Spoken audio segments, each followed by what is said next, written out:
বাংলাদেশের নির্বাচন ও গণভোট ঘিরে বৈশ্বিক আগ্রহ এখন তুঙ্গে। আন্তর্জাতিক গণমাধ্যমে প্রতি মুহূর্তে গুরুত্ব পাচ্ছে ভোটের খবর। বেড়েছে আন্তর্জাতিক নজর আর কূটনৈতিক আগ্রহ। কাছে আসা সহজ হয়ে যায় যখন ফ্রেশ বেড থাকে 18 ঘন্টা পর্যন্ত। হাই,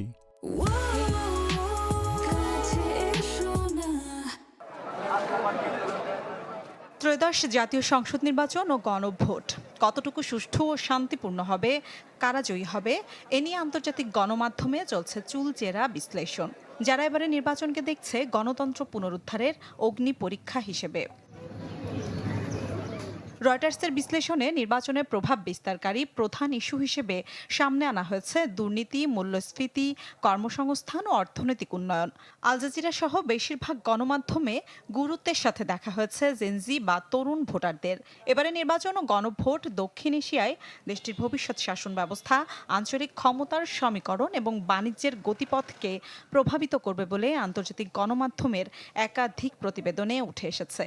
এটি দক্ষিণ এশিয়ার ভূ রাজনৈতিক ভারসাম্যে পরিবর্তন আনতে পারে বলে আভাস দিয়েছে চায়না গ্লোবাল সাউথের বিশ্লেষণ। এদিকে বাংলাদেশের নির্বাচন নিয়ে প্রত্যাশার নানামুখী ছক কষছে প্রতিবেশী দেশসহ অন্যান্য পরাশক্তিগুলো।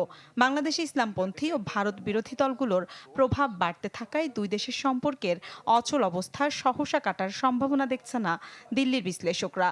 বাংলাদেশের সাথে চীন ও পাকিস্তানের যোগাযোগ বাড়তে থাকা নিয়ে উদ্বেগ রয়েছে দেশটির।